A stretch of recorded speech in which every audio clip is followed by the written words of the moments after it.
welcome back to my YouTube channel.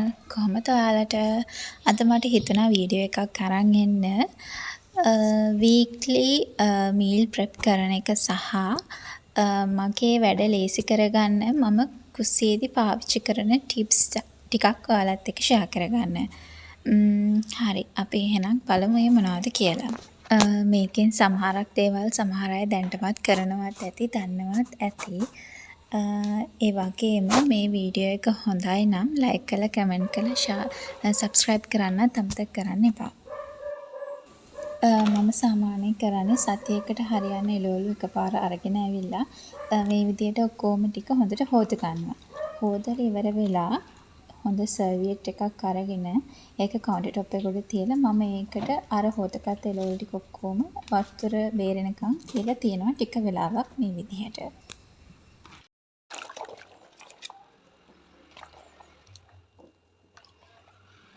මම සුදුලූණු රම්පේ කරපිංච වගේවත් හොඳට හොදලා තෙත මාත් වෙනකන් මෙහෙම සර්වියට් එකක් උඩට දාලා තියෙනවා.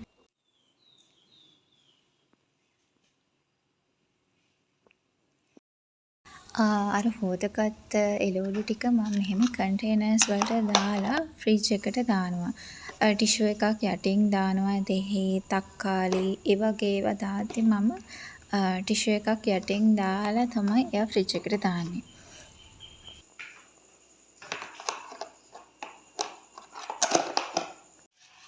එළවලුත් මම මේ විදිහට කපලා කප්ස් වලට දාලා තියා ගන්නවා.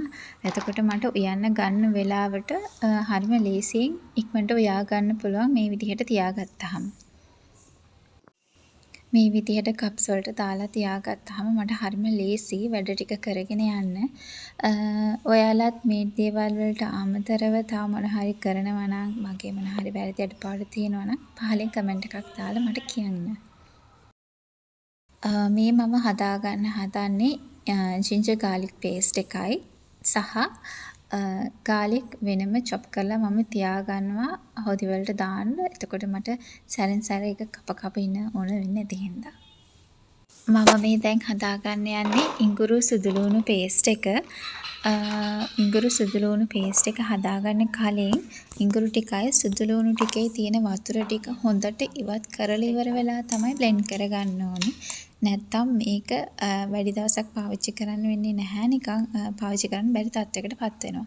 ඊට පස්සේ හොඳට හොදගත්ත පිරිසිදු කරගත්ත වීදුරු බෝතලයක් අරගෙන මම මේ ටික ඔක්කොම එකට දාගන්නවා.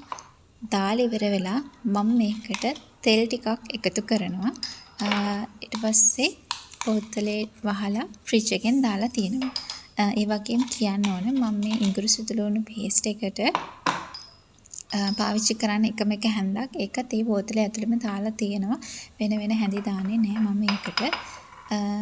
මේක සාමාන්‍යයෙන් මට සතියකට වඩා වැඩි කාලයක් පාවිච්චි කරන්න පුළුවන්. මේක මෙහෙම හදලා තියාගත්තට පස්සේ. සතියට එක දවසක් අරගෙන මේ විදිහට එළවලු කපලා කරලා ෆ්‍රිජ් එකට දාලා තියාගත්තාම ඔෆිස් යන කෙනෙක් වුණත් එයාට හරිම ලේසියි උදේට නැගිටලා මේ ටික අරගෙන උයන්න විතරයි තියෙන්නේ සුද්ධ කරන්න හොදන්න කරන්න ආයේ කිසිම දෙයක් නැති හින්දා.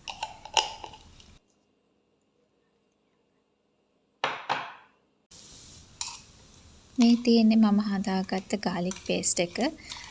මේකත් මම මේ වගේ කන්ටේනර් එකක දාලා ෆ්‍රිජ් එකේ දාලා තියලා තියෙනවා. හොදි හදනකොට මට ලේසි මේක මේ විදිහට අරගෙන පාවිච්චි කරන්න එක මට හරිම ලේසි. ගාර්ලික් පේස්ට් එකටත් මම තෙල් ටිකක් දාලා කවලම් කරලා තමයි ෆ්‍රිජ් එකට දාන්නේ.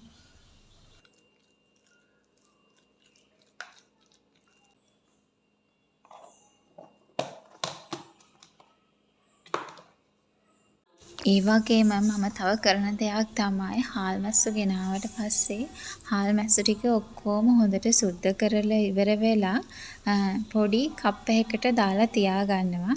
එතකොට මට ආයි හාල් මැස්සු ඔලු සුද්ධ කර ඉන්න අවශ්‍ය නැහැ. හාල් මැස්සු ටික ගත්තා හොදලා හදන කරි එකක් හදාගන්න පුළුවන්. මේ වගේ කප් එකකට දාලා තියාගත්තාම මට ලේසි උයද්දි ඉක්මනට මේ ටික අරගත්ත හදාගන්න තියෙන්නේ.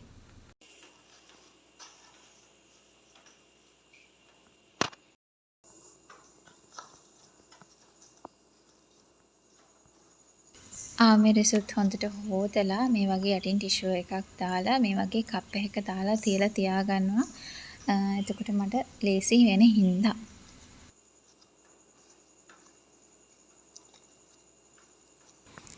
ගෝවා මාළුත් හොඳට ලුණු වතුරේ දාලා හෝදලා ටික වෙලාවක් තියලා ඉඳලා හොඳට ඒකේ අර වතුර ටික අයින් වුණාට පස්සේ මම මේක මෙහෙම කප් වල දාලා අරන් තියලා තියාගන්නවා.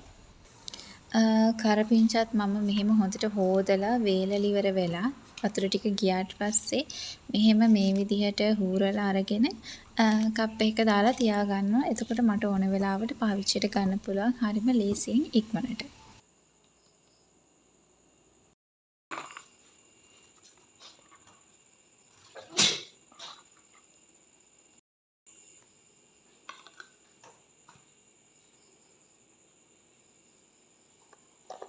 මේ වීඩියෝ එක ඔයාලට ප්‍රයෝජනවත් වුණා නම් කමෙන්ට් එකක් දාලා මට ඒ ගැන කියන්න. ඒ වගේම මාව සබ්ස්ක්‍රයිබ් කරලා නැත්නම් මාව සබ්ස්ක්‍රයිබ් කරන්න කියලා ආදරෙන් මතක් කරලා සිටිනවා. ඒ වගේම මේ වගේ තවත් ලස්සන හොඳ වීඩියෝ එකකින් හම්බ වෙනකම් ඔයගොල්ලෝ හැමෝටම බයි.